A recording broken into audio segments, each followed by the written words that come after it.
क्या है कच्चा तीवू द्वीप मामला, जिस पर प्रधानमंत्री ने कांग्रेस को घेरा? आखिर अचानक क्या हुआ कि सालों बाद फिर इस मुद्दे को हवा मिली? और क्यों इंदिरा गांधी सरकार ने कच्चा तीवू द्वीप श्रीलंका को सौंप दिया था? क्या है इसके पीछे की कहानी? आइए वो सब आपको बताते हैं इस वीडियो में। श्रीलंका और तमिलनाडु के बीच कच्चा तीवू द्वीप मौजूद है, जिसे लेकर इन दिनों राजनीति काफी गरमाई हुई है। प्रधानमंत्री नरेंद्र मोदी ने रविवार यानी कि 31 मार्च को उत्तर प्रदेश के मेरठ में हुई रैली में कहा कि कांग्रेस ने सुरक्षा की दृष्टि से अत्यंत महत्वपूर्ण कच्चा तीवू द्वीप को फालतू बताकर मां भारती का एक अंक काट दिया था। इसके जवाब में कांग्रेस सांसद प्रमोद तिवारी ने सोमवार को कहा कि बीजेपी को पहले अपने दामन में झांकना चाहिए, फिर दूसरे पर उंगली उठाना चाहिए।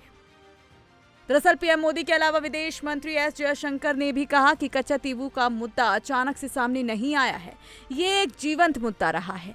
संसद में भी इस मुद्दे पर बहस हो चुकी है। उन्होंने आरोप लगाया कि कांग्रेस और डीएमके ने इस मुद्दे पर ऐसा रुख अपनाया जैसे उनकी कोई जिम्मेदारी नहीं है। तत्कालीन प्रधानमंत्रियों ने भारतीय क्षेत्र के प्रति उदासीनता दिखाई। ऐसा लगता है कि उन्हें कोई परवाह ही नहीं थी। अब हम इस पर समाधान ढूंढ रहे हैं। वहीं बीजेपी के नेतृत्व वाली केंद्र सरकार पर पलटवार करते हुए कांग्रेस सांसद प्रमोद तिवारी ने आरोप लगाया कि बांग्लादेश को 10,000 एकड़ का जवाब कब देंगे।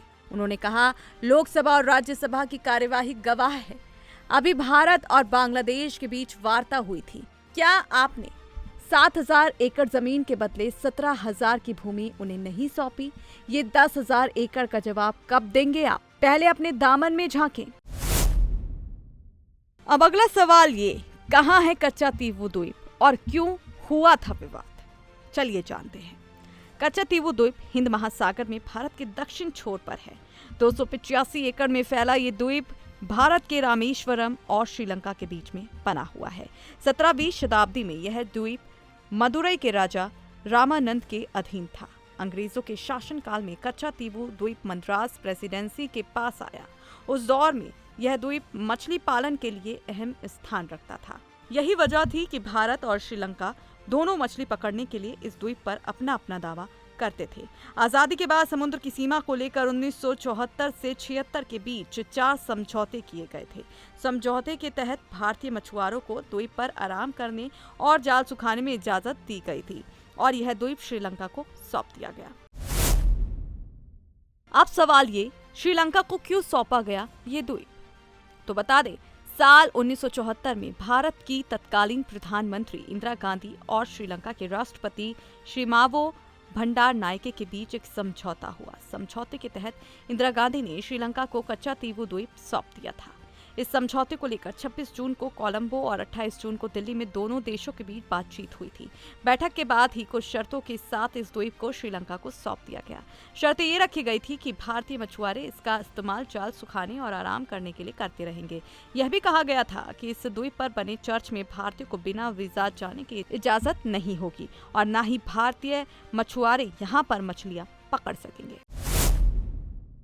अब बता दें कि ये मामला सुप्रीम कोर्ट तक पहुंच चुका है। जी हां, जब इंदिरा गांधी ने श्रीलंका को यह द्वीप सौंपा तो सबसे ज्यादा विरोध तमिलनाडु में हुआ था। इसका पुरजोर विरोध किया गया। इसको लेकर साल 1991 में तमिलनाडु विधानसभा में प्रस्ताव पास किया गया। प्रस्ताव में उस द्वीप को वापस लेने की मांग की गई। इसके बाद ये मामला सुप्रीम कोर्ट में भी पहुंचा। साल 2008 में तत्कालीन सीएम जयललिता ने सुप्रीम कोर्ट में याचिका दायर की थी। याचिका में कच्चा तीवू द्वीप को लेकर हुए समझौते को अमान्य घोषित करने की मांग की गई थी। याचिका में कहा गया था कि तोहफे में इस द्वीप को श्रीलंका को देना असंवैधानिक है।